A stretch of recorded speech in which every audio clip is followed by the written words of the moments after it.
Felda Global Ventures Holdings Berhad saw a 32% drop in its fourth quarter net profit. This was due to the group's non-controlling interests that were entitled to a higher share of profit after tax for the quarter. Net profit clocked in at 76.57 million compared with 112.46 million last year. Revenue also dropped by 17% to 4.28 billion compared with 5.15 billion the year before. FGV's full-year report card was better, with net profit increasing more than fourfold to 143.73 million on the back of slightly lower revenue of 16.97 billion. The group president and CEO Datuk Zakaria Arshad says the group's FY17 results improved in line with its transformation and growth initiatives, and that its efforts will continue into 2018, where management expects further positive results to be achieved.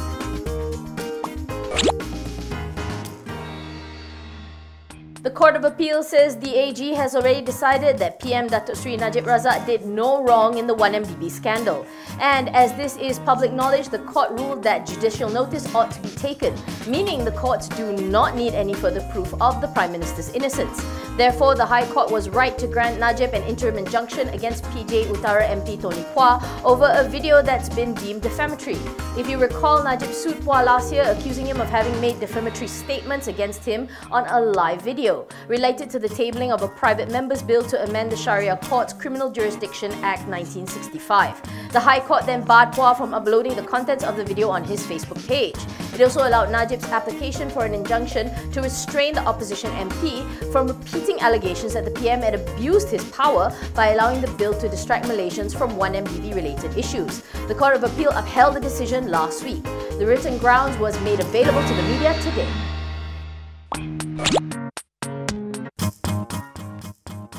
Sime Darby Berhad is expecting its industrial division to drive its FY18 growth, outpacing that of its motor division.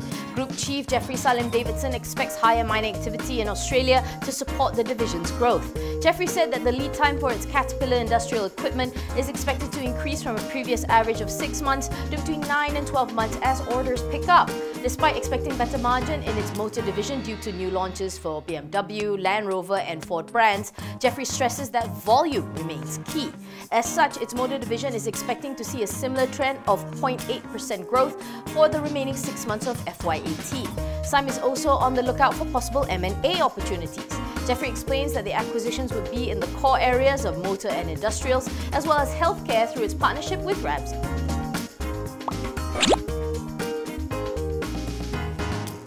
IOI Corp Berhad's second quarter net profit spiked over 37 times due to fair value gains on derivatives and forex gains.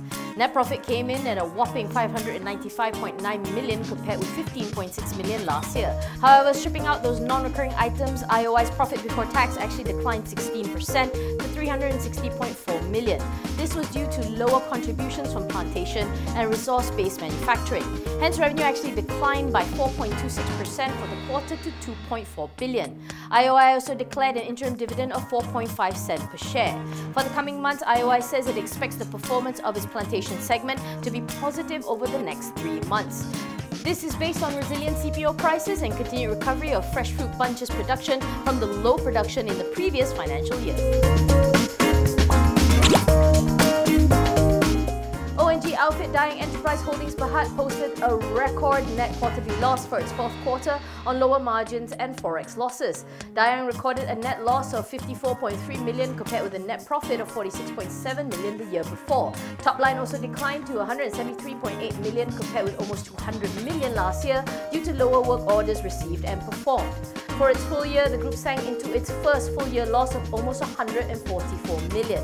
Revenue slipped 1.8% to 695.5 million ringgit. Despite the red, Dayang says it remains upbeat as current work orders would make it a busy year, adding that it is also currently awaiting the results of some tenders for contracts with oil majors still under evaluation. Any successful win, Dayang says, would result in further replenishment of the order book lasting 1 to 5 years.